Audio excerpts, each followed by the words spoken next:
I'm sure the remark by J.M. Keynes, the economist, when he was asked why he changed his mind so often. He said, well, when the facts change, I change my mind. What do you do, sir?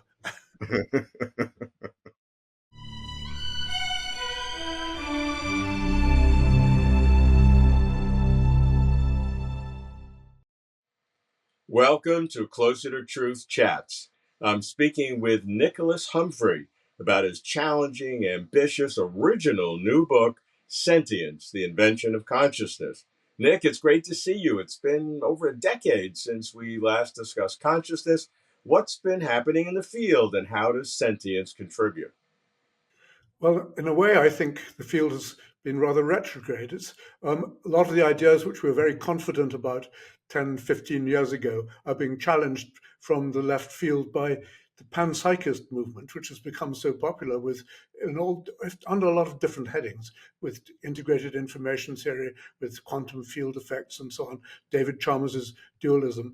I'm, in fact, I think, fighting a rear guard against it, because I regard a lot of this new stuff as nonsense and retrograde. Well, I'm not going to tell you which side of the fence I'm sitting on, but I generally like to sit on both sides of the fence, depends who I'm talking to. I take the opposite side from whoever I speak with.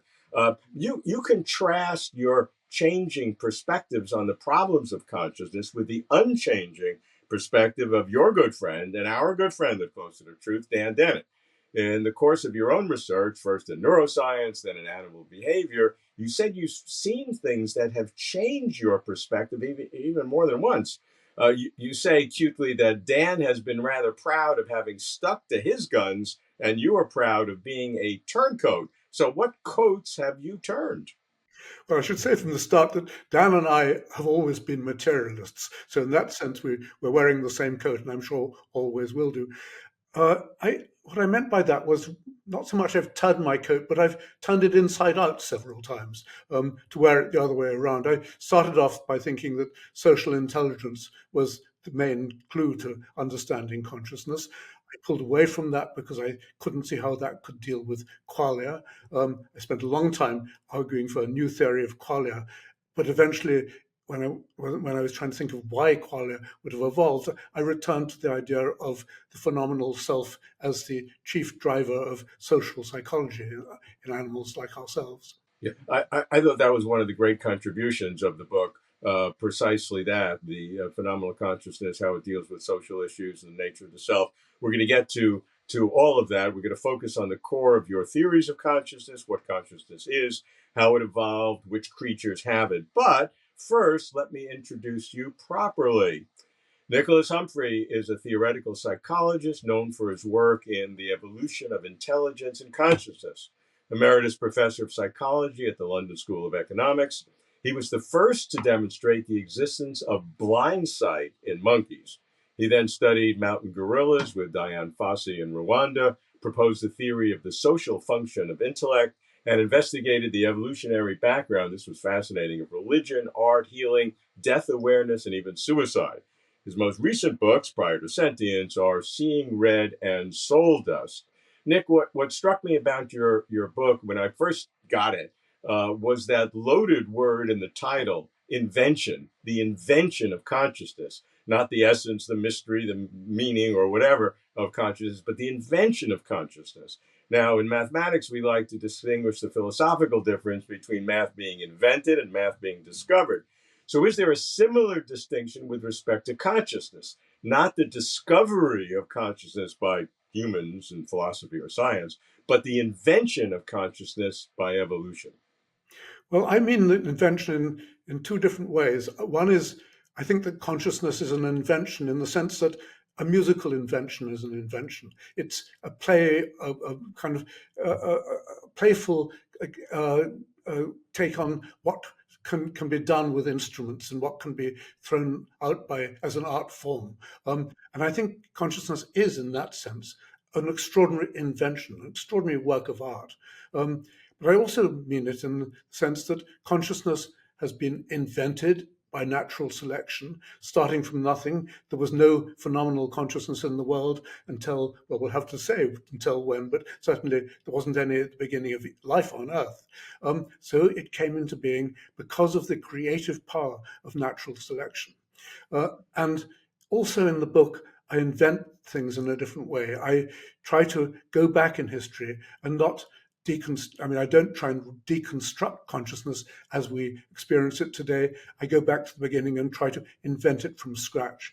And so I'm playing with the term invention in a lot of different senses. Good. I like that a lot. Now, we're going to be discussing a lot of topics, broad, general topics in terms of evolution or the hard problem of consciousness, very specific applications like AI and social intelligence. But what I want to do is to get your overview, get a clear organizing principle of your core thesis, your core conjectures. I won't say conclusions, but your conjectures, and the rough flow of your argument, just very briefly. Well, the book, as you know, has three different sections, really. The first part of it tells a lot of stories about my own involvement with research on consciousness. And I do that partly just to prepare the ground and to introduce concepts so that people will have a kind of real experience of what it was like to be there working on these issues, working on blindsight, working on social intelligence, because I think that informs the philosophy which I develop later. I think, I don't want to brag about this, but I think that a lot of philosophers who write on these subjects have never got their hands dirty. They've never done research. They've never worked with gorillas in the field. They haven't. We've been in the lab recording from single cells. And I think it's actually important in terms of my own development that I was there. I was actually present in the field and in the lab. So the book begins with that. But then I turn to what I consider to be the main issue to be, and I go back to basics. I try and distinguish from the beginning the phenomenal consciousness from cognitive consciousness. The problem which we all find most difficult is trying to understand the nature of qualia, of phenomenal experience, the redness of red or the sweetness of honey, how it comes through to us in a kind of magical way, as if it doesn't really belong in the material world. Now, that's, of course, what has prompted many people to say there is a hard and probably insoluble problem about consciousness, that it really doesn't belong in the material world, and no physicalist explanation is ever going to get there. I take that on board and I say, well, let's see first what we're talking about.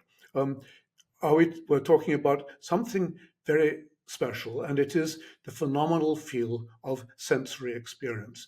That's the basic problem, and I think for many people, it is what they mean as the major issue of consciousness. That's what they care about. They don't care about the cognitive aspects of it. They're interested in it, decision making, judgments, perception, and so on. They want to know about the nature of raw feels. And I agree, that's where we should start. So I take that as the beginning point and then ask what kind of thing is at issue here. Now, the crucial insight, I think, is that consciousness is a representation. It's an idea. It's an idea we have about what's happening to us, and we represent it as having certain miraculous, strange properties. But if we're trying to understand how the brain can generate that, how the brain can represent it, it's very important to realize that the brain doesn't have to have the properties it represents.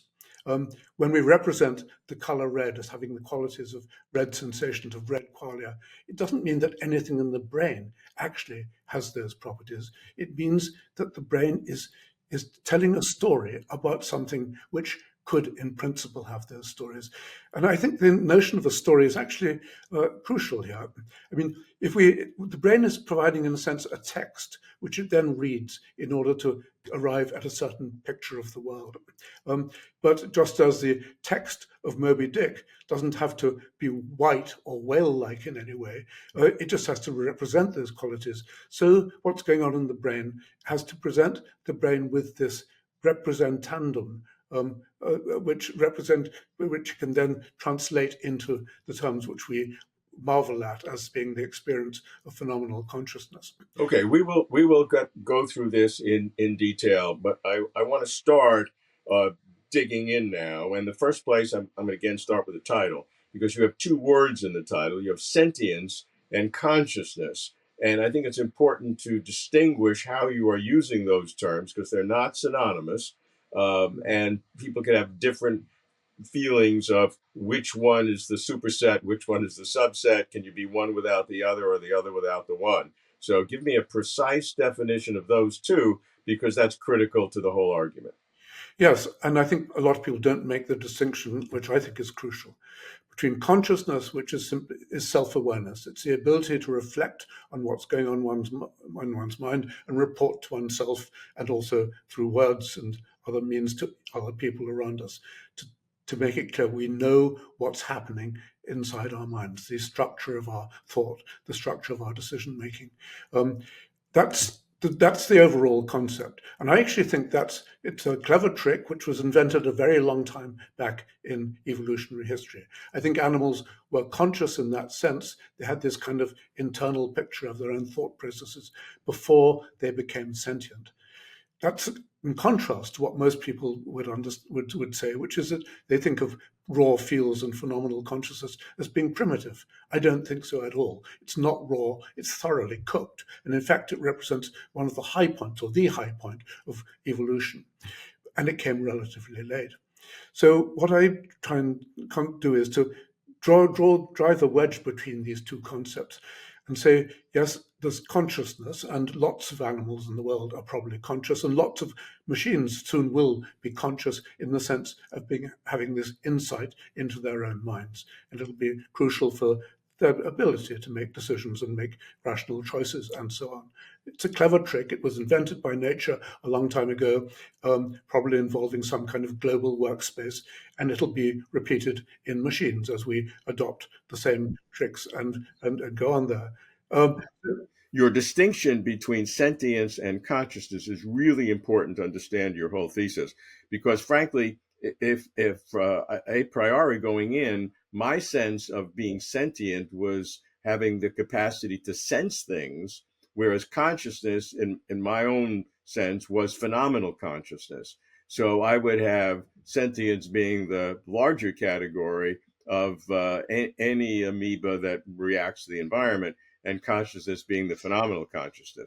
But your definition is entirely appropriate, but we need to recognize the consistency of your argument. So when you use those terms, we understand what you mean, because your consciousness is broader and has what you call cognitive consciousness, which is not sentience or not phenomenal consciousness. Is that right? Yes, I think you're using sentience in a very simple way, which in fact doesn't correspond to the way people use it when they are talking about it, for example, in relation to the moral issues of cruelty to animals and so on. I mean, an amoeba is sentient in the sense it has sense organs and responds to them, but nobody cares about whether there's something it's like that's to be an amoeba, which we shouldn't interfere with and which we should respect because of its moral status. So I'm using sentient in this rather more highfalutin way of being something there is like to be the animal who's sentient. And that, for me, and I talk a lot about it in the book, comes down to there being some aspect of sensory experience which has this other dimension to it, which seems to take us out of this world and provide a kind of magical backdrop to our lives. Now, that is sentience at the other extreme, but I think it's the one people mostly care about. When you read modern discussions about, are lobsters sentient? Could an AI be sentient, and so on? If it is, what are we going to do about it? Because it doesn't mean that we are going to have to be careful about the way we treat them in all sorts of ways we wouldn't have bothered about in the past. Then it's the question of whether it feels like something to be sentient for them as it does for us. My reason for making the distinction where I did is partly, of course, to do with my earlier work on blindsight. What the discovery of blindsight did was to drive a wedge between perception and sensation. What blindsight seems to demonstrate is that it's possible to see, to be cognitively aware of objects in the environment, to recognize them, tell their shape and color and so on, at the same time as having no accompanying sensations. For a person with blindsight, or a monkey with blindsight, there's nothing it's like to see. And that's the distinction which I want to make, that you can have perception without sensation, and you can have consciousness without without sentience. And I make a point in my book of saying that I think many animals are conscious in the former sense, that they have these cognitive abilities without being sentient. Many animals can see in the sense that they have blind sight, but very few animals probably see in the sense that we do with the accompanying sensation. A long time ago, I wrote an essay about blind sight, which I called it Seeing and Nothingness. It's to do with, it's lacking this crucial dimension. But of course, I might have made the other point, which is that normal seeing is seeing and somethingness. Normal seeing for us is, for us sentient creatures.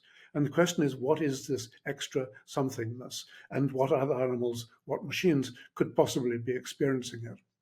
Yeah, certainly blindsight has been an empirical result, which is surprising to many people, and you focus on it. You originated it in the study of monkeys with Helen, if I think I remember her name, and then human examples too. I mean, you can have destruction or the trauma of the visual cortex, so you don't have the ability to have the phenomenal consciousness of what you're seeing, but people are able to discern their environment in a cognitive way without having the phenomenal sensation. So blindsight, that empirical data is a critical element in the development of your theory. Yes, and it makes it clear that sentience in the way you were suggesting we should use it, it doesn't apply. If blind sight is a case of insentient perception, Mm. then that means the sense organs are working perfectly well, but the phenomenology isn't present. Yeah. So it seems that you have two big questions to deal with the big C, the big consciousness. Big question one is, how did this sentience or phenomenal consciousness? I think those two are fairly synonymous. Sentience, as you use it, and phenomenal consciousness. How did it evolve? How did it happen? And if then we can answer that question to show that it did, we can go on to big question two, and that how could a physically constituted brain generate sentience or phenomenal consciousness? So your distinction between phenomenal consciousness and cognitive consciousness, which is broader, is a primary node in the flow of your overarching argument, right? Absolutely. Okay, so let's now kind of go explore that a little bit deeper because it's so important. Um, you make an interesting comment. You say, "I don't believe there's any necessary connection between intelligence and sentience." So intelligence, which relates to the cognitive consciousness, is direct, but sentience and intelligence is not. I don't think intelligence as such has any part to play in the phenomenology of consciousness. Um, you don't have to be clever in order to feel pain. And of course, people have realized that for a long time. When Jeremy Bentham was talking about the moral question of animal pain, said the question isn't whether animals can reason or talk, it's whether they can suffer. And so I go along with that distinction. You don't have to be able to reason or talk in order, or be intelligent in any of the conventional ways in order to have this strange magical experience which we value so much. Mm. What is consciousness an illusion? This is a part of the analysis of consciousness in the world. There are some people who use that term. Many people ridicule them for saying it because the illusion of consciousness seems like it is consciousness. Certainly, our buddy Dan has used illusion in a very sophisticated way. I think people do not understand what Dan is actually saying when they express amazement at the word of illusion. But from your perspective, you use illusion in interesting ways, where you show impossible triangles, which are clearly illusions, and you wonder if this analogy has anything to do with the quality of seeing red. So, describe briefly how the word illusion in consciousness works and how you use it. Well, Robert, this is actually one of those areas in which I've been a turncoat. 10 years ago, 20 years ago, nearly, when you interviewed me, we talked about the illusion of consciousness, and I went along full-heartedly with Dan Dennett's notion that consciousness represents phenomenal consciousness represents things which cannot really be true. So it's an illusion in the sense it's non-veridical. We're inventing it. I don't take that line anymore. I've thought a lot about it, but I've parted ways with illusionism, because I consider phenomenal consciousness to represent for real how we feel about what's happening to us when we see red or feel pain or whatever it may be. We're not in error in asserting that it has these qualities. In the case of an impossible triangle, we are in error. The triangle we see doesn't really have the properties which we think it does. But in the case of sensations, I think that our feelings really have those properties, and it's a mistake to regard that as an illusion, and it's also demeaning it. It's very politically a wrong move, because people think you are saying, well, consciousness somehow doesn't count in that way. But I think it counts for everything there is in the world. It's the most important aspect of our experience, and of course we should recognize it and glorify it as being a real event in our lives, which gives us the truth about what it's like to be ourselves living in this world. So I'm not going to call it an illusion. I've torried with various other words for it. In a paper responding to Keith Frankish about illusionism, I said, well, no, I would rather call consciousness surrealism. It's even more real than the real thing. I have to tell you that I've spoken to dozens, if not 100 or more people about consciousness over the years. I've read a lot of things, and I am so excited to meet one first-rate scientist or philosopher who has changed his mind on anything. That to me is just a triumph of understanding. So I compliment for you that. It doesn't mean it's right or wrong. It's just the willingness to do that. I think it's terrific. Well, All right. I'm sure the remark by J.M. Keynes, the economist, when he was asked why he changed his mind so often, he said, well, when the facts change, I change my mind. What do you do, sir? I won't in that case the facts have changed, but certainly I've come to see the facts in a different way. Yeah, that's terrific. Okay, we're going to now deal with some of the big core areas of the core argument, and we'll start with evolution, because you say that as a result of all of your studies with the phosphenes in the eye, blind sight, aesthetic preference, social intelligence, theory of mind, even religious awe, each of those encounters have given you a different perspective, and you move from that to saying that you now believe that a rather simple evolutionary theory can tie it all together. And then going further, that the destination, which is, I think I'm quoting you correctly, of the evolutionary story is phenomenal consciousness and the enhancement of the self. That sounds a little bit like teleology. Well, it would be if I said the destination, but I don't think I use that word anywhere in the book. Go back to the beginning of this your line of thought. Yes, I'm an evolutionist. I take it for granted that almost all the interesting aspects of biological life have come into being because they were selected by natural selection, because they served a purpose in the life of the animal.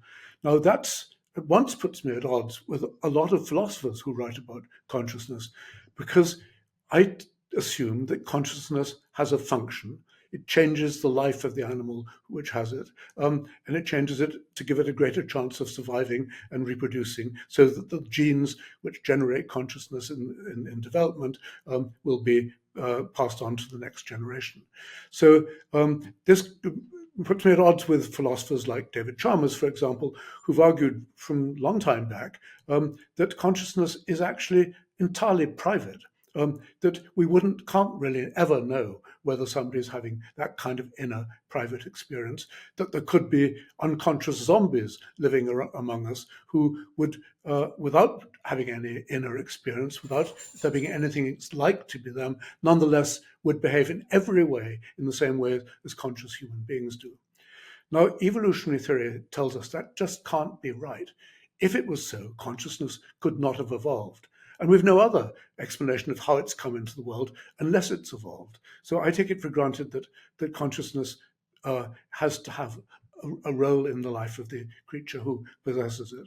And so all through my evolutionary story, when I try to invent consciousness from nothing, I'm looking for the next step, which would have had some payoff for the animal who possessed it.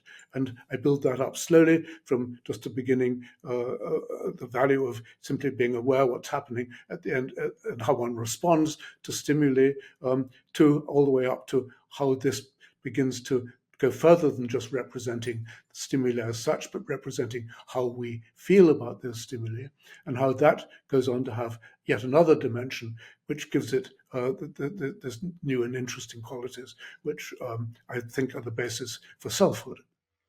To be clear, you have cognitive consciousness going way back, maybe very long, in terms of our evolutionary history, but then phenomenal consciousness, which you call sentience, arriving relatively late. And if that's so, you're saying many of our ancestors then would have been cognitively conscious, but not phenomenally conscious as we know consciousness.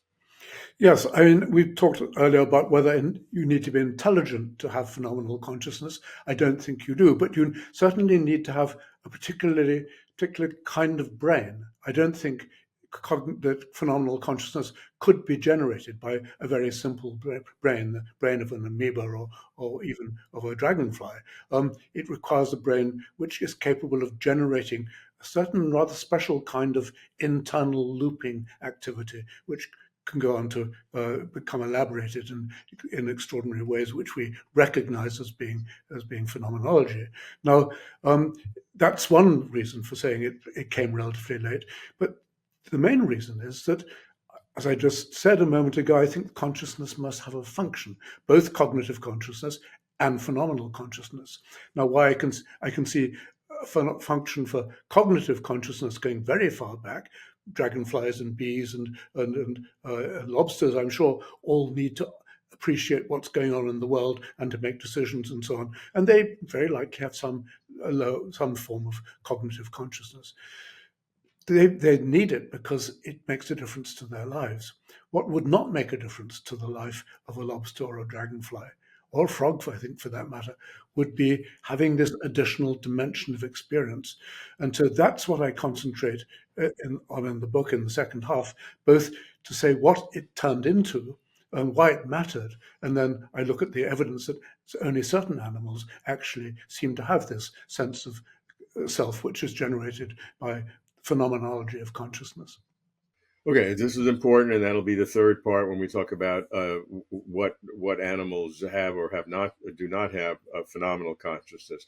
But sticking in evolution, you obviously deal with the main issue, and you deal with it. The argument from continuity, which is a basic principle of evolution. Most scientists would say that evolution has been a gradual process without very sharp discontinuities. Put Gould's punctuated equilibrium aside for a second. But in general, in terms of the process, it's been continuous. You can't point to any point in history, as you say, where you can draw a line on many different biological functions in a body of animals. And certainly the argument goes that you can't say unconsciousnus or not phenomenal consciousness is on one side, and after this sharp step, it's now phenomenal. It's not phenomenal, but cognitive, and then suddenly it becomes phenomenal. And Robert, can I that interrupt you there? I don't say that. I say that there is a threshold. no, I'm saying that what I said was what most people say, Yeah. and you contradict that, and that's why it's interesting. So we're together. What I said was Okay. not what you said. Okay. Everybody else says that. Now we want to hear what you say. Yes, because I agree. Evolution is progressive, and most of the time it's continuous. You can see only small steps are being taken, but actually, I think that the advent of phenomenal consciousness did involve a kind of saltation, a sudden change in the way the brain worked. And the reason for saying that is, of course, well, I begin with just the facts we know about our experience. There is an absolute difference between being consciously awake, feeling sensations and so on, and being asleep, provided one's not dreaming. It's not a gradual process. It comes all over us all at once. We wake up to be surrounded by this world of sensations, and that's what I try, and I use that as a basis for saying that something happened of an all or nothing kind in the brain, just as there's an all or nothing difference between sleep and wakefulness. And what I focus in on is feedback loops. Now, feedback loops may sound, pretty simple stuff, and of course, people have long been interested in the possibility of feedback being involved in consciousness. But I take it a step further. I say that the kind of feedback loops which will have developed out of the initial steps towards phenomenal consciousness, the evolution of sensation before it became phenomenal, will at some point have reached a point where the brain suddenly became the home to these re-entrant loops, the activities circling around, and in the process of that, doing something extraordinary. We know from the mathematics that if you have a feedback loop, it can, and it's coming back to itself and changing its conductance, its properties as it goes round each time. You generate attractor states. Now, attractor states are mathematical notions. They're basically highly complex, stable states which emerge in the activity of a looping system like that. And they have extraordinary properties.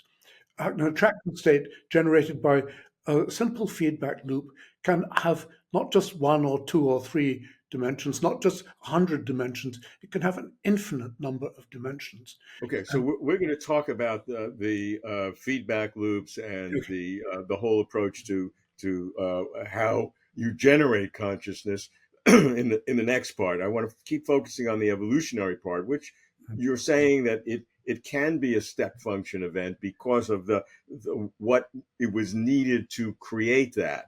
Yes, And this is very original and very iconoclastic. And I admire you for bringing that to everyone's attention when the groupthink is exactly the opposite. well, including my great friend Dan Dennett, who we really can't agree about this.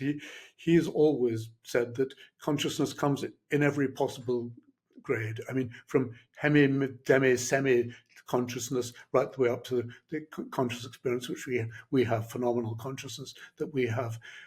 I don't see he has any warrant for saying that. It's not that he's measured it or that he's observed it in animals or anything else. It's simply that he thinks it must be so because nature abhors discontinuities in the way it abhors vacuums. Okay. I mean, a natural intuition would be what Dan says. Yes, and Darwin, of course, Darwin was said the same, and I agree. It's basic. It's the received wisdom of evolutionary science. Sure. I'm happy to be with Dan Dennett and Charles Darwin in that area. But as I said, your intervention in saying no, that traditional wisdom may not be correct is very valuable, and I like that a lot. Yes, and I point to a lot of other examples in nature of discontinuities. They're not rare in nature. In fact, they're occurring all over the place, and we also know of them occurring in the evolution of the brain. The evolution of language, for example, involved a pretty major discontinuity between a brain capable of transformational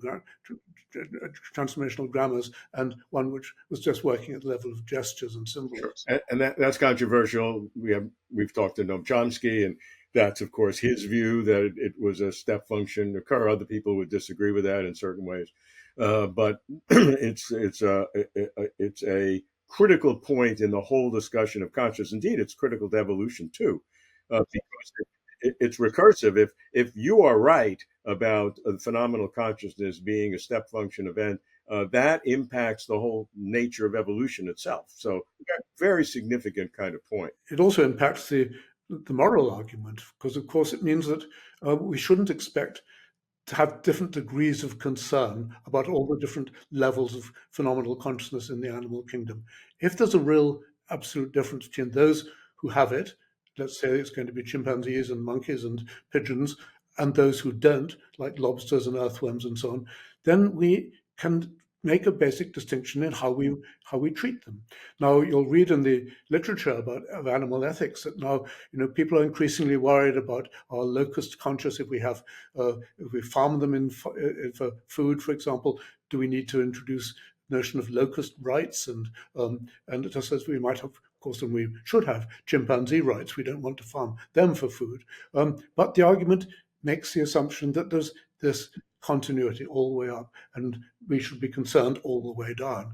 I think, fortunately, that's not true. We don't have, for example, to adopt the morality of the Jain monks who sweep the dust in front of their path in order to make sure they don't tread on an insect.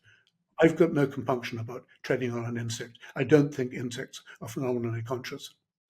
The moral considerations are directly derivative of your theory and would be absolutely correct. But conversely, I mean, you couldn't go from a moral principle that we would all like, because it'd be very clear. You can't use that as justification for the theory. In reverse, you can say, if the theory is correct, we have this corollary, this very nice result where it will help our moral issues, but that nice result doesn't justify the theory. Correct? Of course, right. Yes, of course. Okay. Well, let me tell you the point. I love all this stuff, but let me tell you the point in your evolutionary story that gives me some concern. Okay. You have some phrases where you talk about breaks of fortune in evolution, or shocking evolutionary events, or strokes of serendipity to get us this phenomenal consciousness. I mean, those kinds of terms, lucky accidents, kind of make me nervous. I shouldn't be nervous? Well, why does it make you nervous? Are you that you don't want to believe you got to where you are because of some series of accidents? I take that as a kind of compliment to your individuality and mine, and to the individuality of the human species and of life on Earth in general. I think it's an extraordinary and probably unrepeatable sequence, which means that we shouldn't have necessarily expect to find either life or conscious life or phenomenally conscious life anywhere else in the universe. I like that idea. This is a big idea, and we're gonna talk a little bit about that later in terms of a consequence of what you're saying. That's a really important kind of whole characterization of the nature of realities, goes way beyond in terms of importance. And I think that is a natural consequence of what you're saying. All right, let's now move on. We've talked about it some, about the so-called hard problem. How do you get phenomenal consciousness out of physical matter? They seem to be radically different categories, not even compatible, without even any idea how this can happen.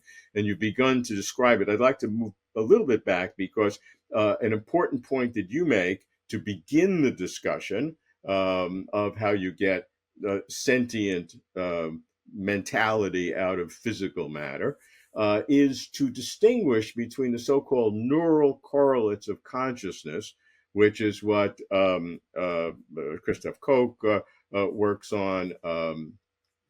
Francis Crick, they originally worked together on that, originating that. But you transform that to the neural correlates of representing consciousness, adding a big R to the NCC, then CRC, as a two-step process. So how does representation of consciousness soften the hard problem? Well, it means that we shouldn't expect to go looking for activity in the brain which actually has the properties which are being represented. Christoph Koch, he's now very keen on integrated information theory, and that begins with the idea that there must be some isomorphism between the structure of information flow in the brain and the experience of phenomenal consciousness. In other words, they're identical. But I think that's simply a misstep. We shouldn't expect things to work out like that. And I use the analogy of a text. A text does not have the properties of what it represents. A story doesn't have to actually you could go looking forever at the printed text of a book, and you would never discover the qualities which are being represented by that text once it's read by an agent who can understand that representation. Now, that's, I think, exactly what's happened in the evolution of phenomenal consciousness. The brain since offered up to the mind a text which is then taken to be, the experience which we then report on. But representations are in fact that's what the brain trades in. Representations are what give us all our ideas and our thoughts and our reports and so on. So if we can show that the brain is representing something as having the properties which we report and which we admire and which we are puzzled and bamboozled by, that's just fine. That will have solved the hard problem. There isn't a problem beyond what's being generated as our take on what it's like to be ourselves. So you can say, oh yeah, but there must be something more to it than just how we think of ourselves. But no, there isn't anything more to it than that. And how could there be? What else do we know about what it's like to be us than what we think of as it being like to be us? Now, people have said, okay, well, thoughts don't seem to exactly correspond to phenomenal redness or phenomenal pain, for example. No, thoughts are largely expressed in language in our case. But in the far past, philosophers like David Hume and John Locke and others all used the term idea to represent qualities of experience going far beyond the things which we can express in language. So the neural correlates of consciousness versus the neural correlates of representing consciousness sounds to me a bit like a distinction without much of a difference, because the attempt for either of them is a kind of identity theory to try to find something in the brain that is with a strong is and like if and only if it is there in the brain. So why is not a representation of consciousness with neural correlates, whether it's circuitry or whatever, another kind of identity theory? Well, it is in a sense a kind of identity theory, but it's not. It's not one you'd take literally as saying that this bit of the brain or this activity in the brain has the properties which we're trying to understand. To give you examples, there are a good many philosophers who've speculated, neurophysiologists for that matter, about whether little bits of the cortex could be sentient, could be having phenomenal experience just in isolation. And of course, this goes along with the idea that maybe bits of nerve cells, nervous tissue growing in a petri dish could also be having phenomenal experience. Well, no, they couldn't, because the most that is possibly going to be there is something which, if it was then read by a mind, could have the qualities which we're talking about. But you have to have that step towards introspective representation. Now, I'm not alone, of course, in saying that introspection is crucial to consciousness, but once you recognize it in the way I suggest, it means we're going to have to look for two different things in the brain. First will be the substrate, the representation, and secondly will be the interpretive process, which takes this to have the properties which we then report and marvel at. Okay, but in doing so, in making this claim that you are improving the capacity of the material brain to explain phenomenal consciousness by moving to representation, is a step. We can argue that back and forth, but I think also critical in making your argument is that you work towards diminishing the nature of consciousness in terms of what we think we experience when we see red or taste honey, in that immediate moment, that thickness of time that it seems like that after that passes, it diminishes or extinguishes so quickly that maybe we are actually less, that the phenomenal nature, the sentient nature, as you put it, of our experiences is kind of less than we think. So there's less to explain than maybe what we think we have to explain. Is that fair? Uh, I, I'm not sure because I think you're implying that somehow if there's less to explain, it's less important.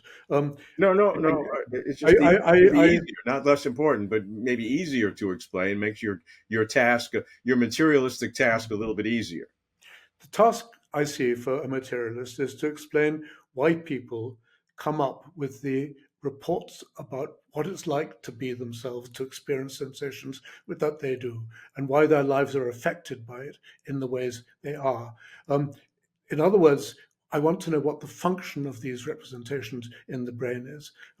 If we can tie those down, then we'll have solved the problem of consciousness. There won't be anything left over which we haven't explained. There won't be something which we say, oh yes, but there's another aspect to experience which somehow isn't covered by your theory, because everything is covered by a theory of what it's like to be us and what we say and think and do about it. Now that's that's an important point because it means that the quest can stop at some point. Once we've explained that, then we've done it, and we don't need to go on worrying that that somehow we've left something out. Yeah, and you also use that same argument to deal with Mary, the colorblind neuroscientist, which we don't need to go into in detail. Frank Jackson's idea that Mary will know everything about the spectrum and how nerve cells react and the entire physiology. But if she was colorblind and suddenly got her capacity to see color, she would now know something that she didn't know before. And your critique is that she wouldn't, in a sense. Oh no, I say she would know something that no, sorry, no, she would know. She would have learnt it all from examining the brains. You're right about that. And what I say in that section on the Mary thought experiment is that when we say would Mary know what it's like to see red, we ought to think about what we know about what it's like to see red. Right. And actually, it's not that obvious that we know as much as we might think we do. When you're not looking at a red object, then what's it like to see red? Of course, we have some vague memory of it, and we can provide it some kind of description of it, but we don't have knowledge of what it's like to be red or to feel pain when we're not in that state ourselves. There's some new work on pain, which has said how extraordinary it is, how difficult it is to reimagine pain, to know what it's like when we're not in it. And I think the same is true of seeing red and tasting sweetness and hearing sounds and so on. We think we know so much about them because when we're actually experiencing it, they're so impressive and obviously real for us. But as soon as the moment has passed, then it's over with. And what we know has there are a lot of things to explain about what we know, but it doesn't. Aren't left with something which is going to be beyond description. You focus on brain circuits and recursive brain circuits and the development and the sudden appearance of phenomenal consciousness as an attractor with mathematical characteristic to it, and use a new word that to describe this, and you deliberately choose an unpleasant, complicated word to represent it. And if I pronounce it correctly, it's ipsundrum. If I'm not sure which syllable you accent, but how does that progress our explanation of the hard problem?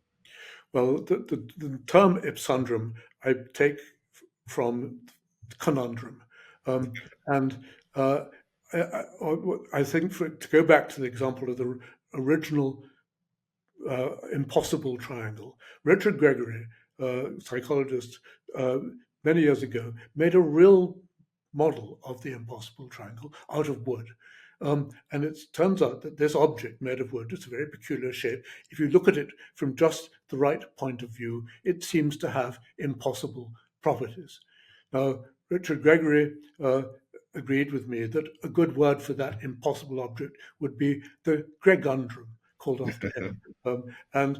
So then later on, I came to saying, well, there's something rather like the impossible triangle in our heads, something the brain is creating, and which we then, seeing it from a particular point of view, read as having these properties. Since it's a self-generated conundrum, then from ipse for self and conundrum again, I call it the ipsundrum. But I wanted it to be a word which would stop people in their tracks, because I think it's a surprising and rather shocking idea that there's something in the brain which does have a real thing in the brain, an activity of the brain circuits, which has these extraordinary properties when looked at from the right point of view. Look, I want to go back to where we started and recognize that over the last several decades, certainly since you and I spoke a little more than 10 years ago, there's been an increase in non-physicalist, as we know physicalism today, explanations of consciousness, not only among philosophers, but among certain scientists as well. And this expresses itself, you mentioned panpsychism, that is certainly true, but there's also a recrudescence of idealism where everything is consciousness. And the panpsychics and the idealists, they fight together. So it's not just you against them, but they have their own interaction. Then there's quantum theories of consciousness where you have to have quantum effects because it's non-computable. And then integrated information theory, which is sort of a mechanism. It's sort of panpsychism, but has its own characteristics. So I guess my question is, I know you think this is all going in the wrong direction, and you call panpsychism a really bad idea, not just a bad idea, but a really bad one. That why is that? Why has that development been happening? That people, they're well familiar with the neuroscience. The neuroscience is increasing, but yet there is this trophism towards non-physicalism. Well, I think it comes down to the question of what effect it has on us. We regard consciousness as being wonderful, extraordinary, something which we believe couldn't easily come out of the material world. We think of ourselves as being spiritual beings who have this access to this world of the soul and of this magical dimension of consciousness. Now, that's a very important function of consciousness. It makes us think of ourselves as being outside of matter. And we can talk later, perhaps, about why that proved so valuable in terms of evolution. But just because people do think of it in consciousness in that way, and therefore they seek explanations which are as mysterious as the phenomenon itself. They don't want to believe that it could be a reductive physicalist explanation, because somehow that would just take the magic away. It would unweave the rainbow in a way which would be damaging and distressing to the people if they ever really believed it. Not that anyone really will ever believe in the physicalist basis of consciousness, because it's too hard to take on board as a kind of emotional proposition. But if you talk to Koch and others, Koch once wrote to me that qualia are so unbelievable they could only have been invented by God. Now, Christoph himself is actually a believing Christian, and maybe he really believes that God has a hand in it and has generated something which scientists will never be able to explain away without invoking some kind of spiritual background to it. But I think the same motivations are right the way through all these other theories. People want to believe that consciousness has to involve something spooky, something which can't simply correspond to the Newtonian, for that matter, the Einsteinian physics, which we have assumed to be the best way of explaining the universe. I think that argument is entirely correct, but I don't think it's entirely correct in its own sense, but I don't think it's entirely applicable to everyone. There are many philosophers, for example, who say that we cannot even imagine what a theory could be like. There's no possibility of that. So it's not just a motivation of wanting to find God or find some spiritual nature. Tom Nagel famously says, it's not only that I think there's no God, I hope there's no God. And yet he, of course, is very much that consciousness is non-physical in its traditional physical manner. So I think it's broader than just a hope for a spirituality or a grander thing. I mean, I think there are people, myself included, who really don't see how any identity theory with the brain can result in qualia, because the way I look at any theory, including the representation theory, at the end of the day, is some kind of identity theory. Well, I don't know whether you mean that you can understand an identity theory and a representational theory, understand how that would explain everything we think and talk about and respond to in our own consciousness, and yet it wouldn't wouldn't solve the hard problem. I don't see what's missing, Robert. If we've done that, we've solved the problem. But to come back to the motivation of the rest of them, yes, I know. I have many of my good friends are panpsychists, and I understand why they feel comfortable or more comfortable with that explanation, and more part of the elbow if they want it, because it's for many years, and I mean not for many years, but for many millennia, human beings have believed that consciousness is a non-physical process and brings us closer to God, and it has had remarkable consequences for human evolution, human cultural evolution. It's allowed us to enter what I've called the soul niche. With the ecological niche we live in is one in which we think of other human beings as spiritual beings whose souls are intrinsically immaterial and maybe can survive after death and so on. So I'm not belittling those sorts of theories as folk theories. I think they work for us, and we're all the better in entertaining them. But they're not science. There's no integrated information theory. It just seems to me not in the canon of natural science. And you may say, well, okay, well, maybe there, we should go beyond science and not expect to have scientific explanations of everything.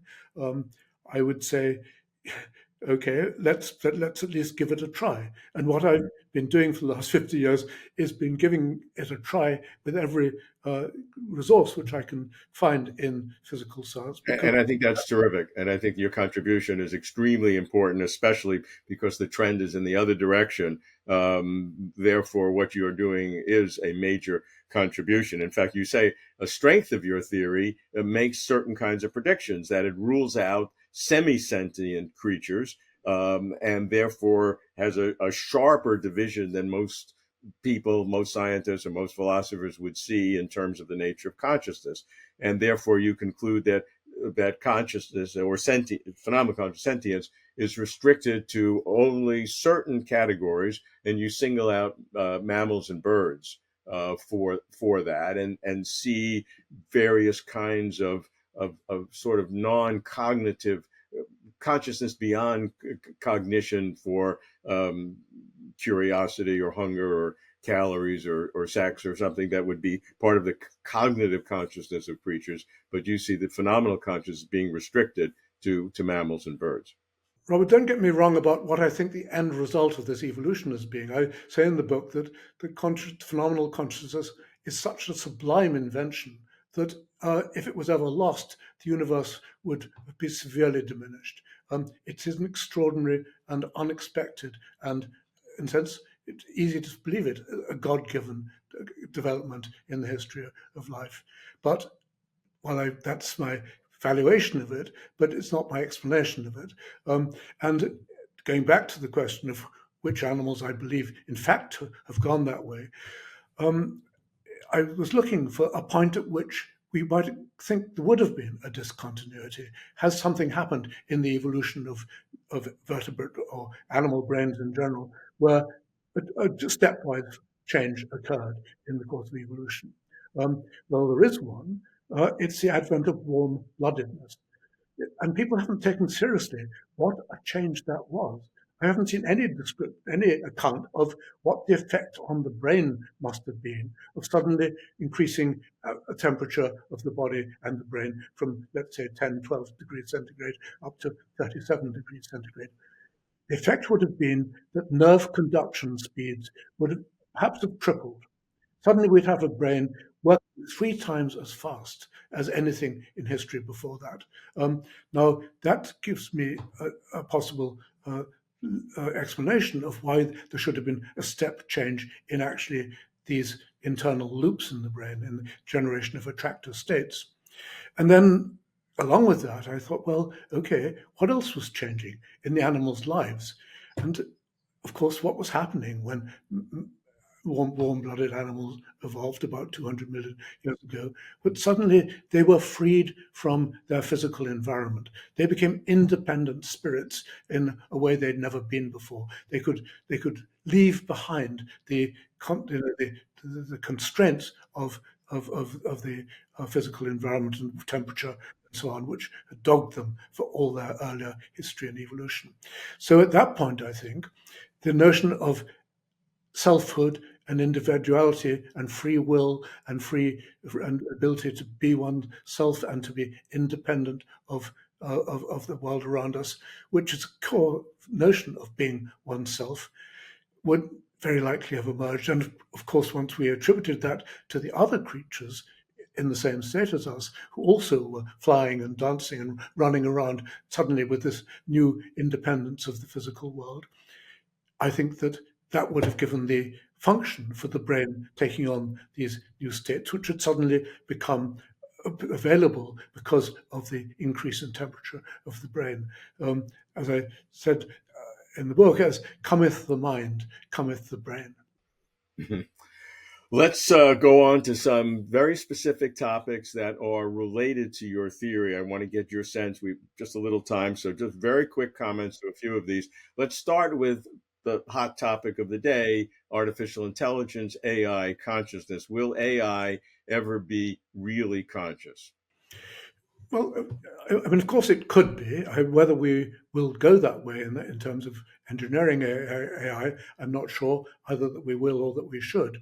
But I think we can be quite certain that nothing in existence in the realm of AI has even a smidgen of consciousness. Okay, well, let's do this in 3 parts. We know that AI is intelligent in terms of certain ways of defining intelligence, and it has been for a long time, really, getting more and more intelligent. But let's use your other 2 terms. If we have intelligence, now we have cognitive consciousness, which is this inner aware sense you have without the sentience, without the phenomenality, and then phenomenal consciousness.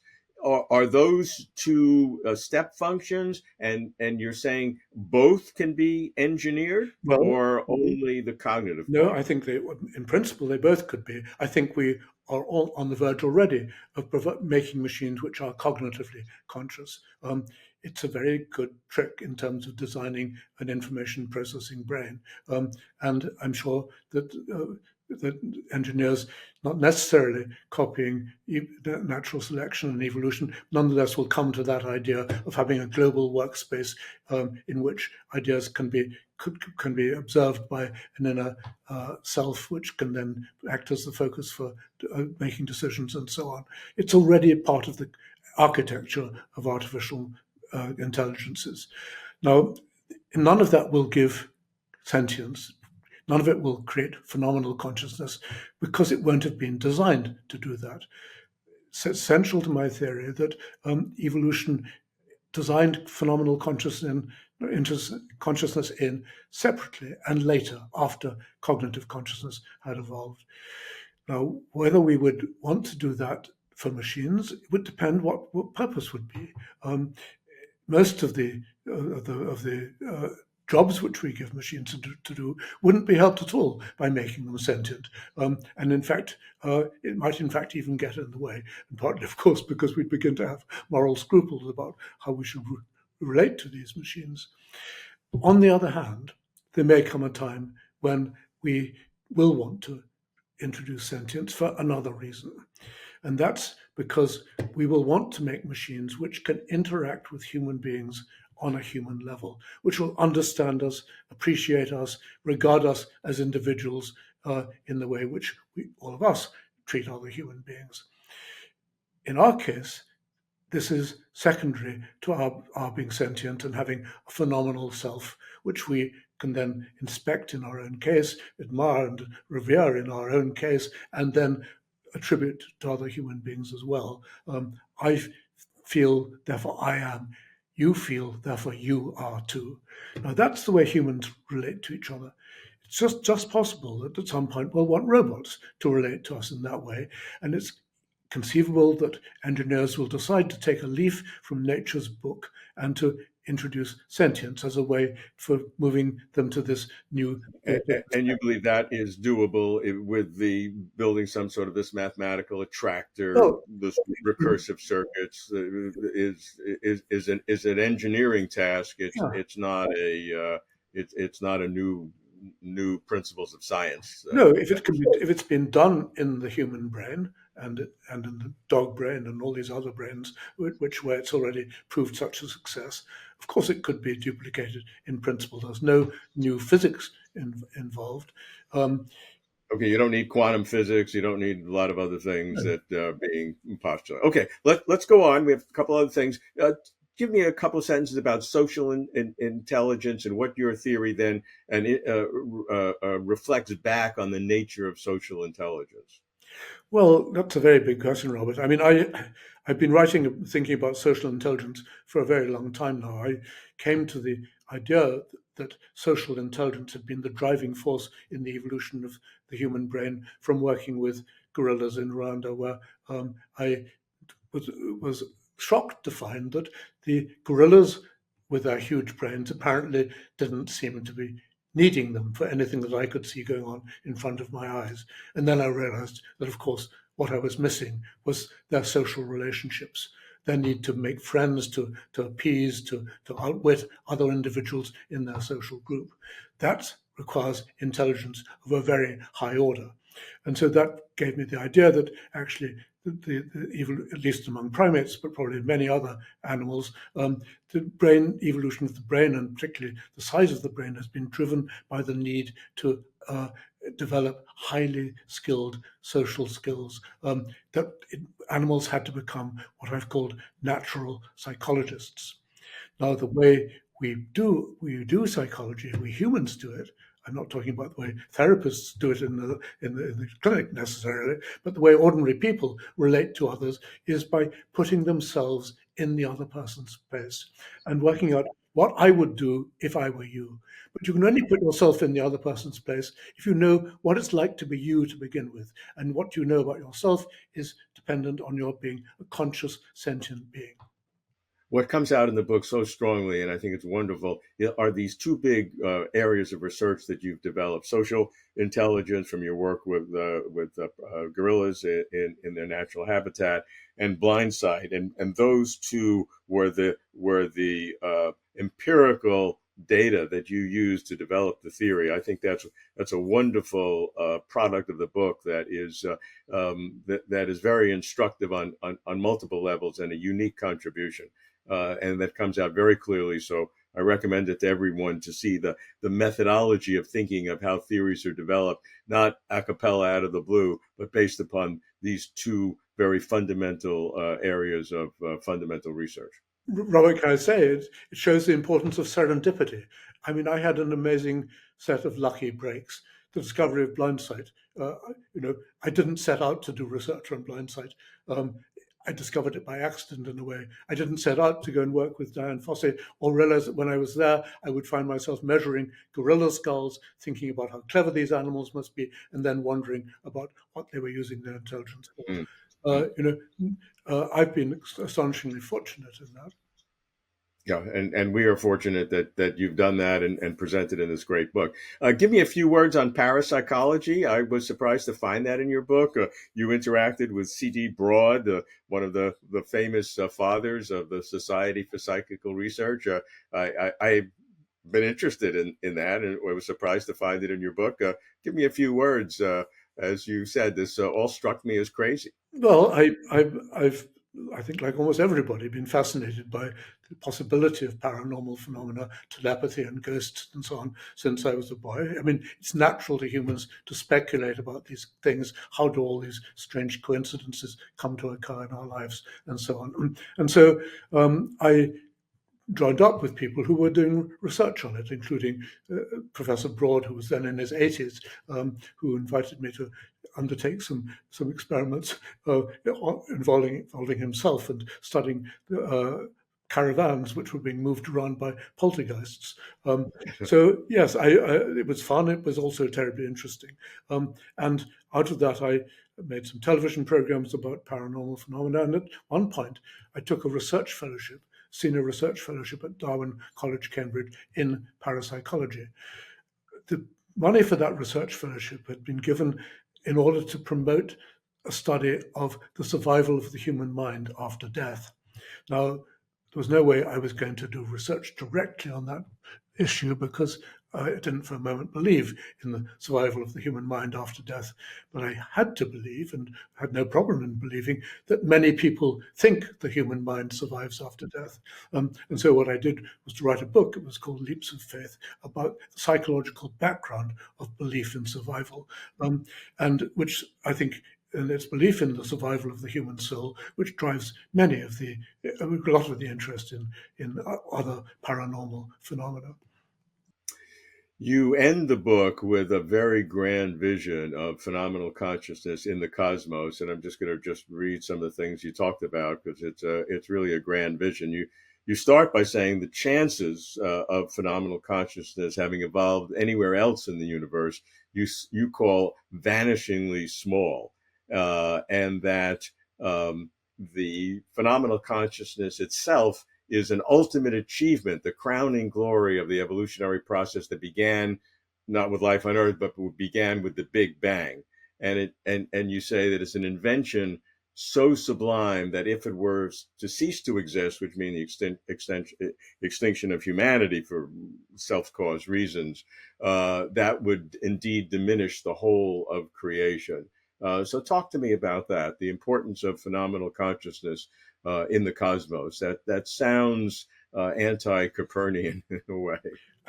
Well, I don't know what you want me to say beyond what you've just read out. I mean, it's my book is a kind of paean of adulation for natural selection's creativity in creating something which was totally unexpected,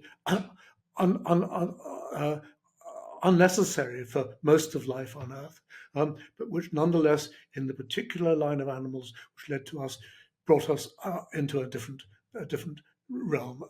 And I think it wasn't a necessary consequence of evolution. It didn't have to occur even on Earth, but it's very unlikely to have occurred anywhere else because of the lucky breaks which it involved in the particular case of the evolution of our own his brains and our minds in the context of the earthly environment.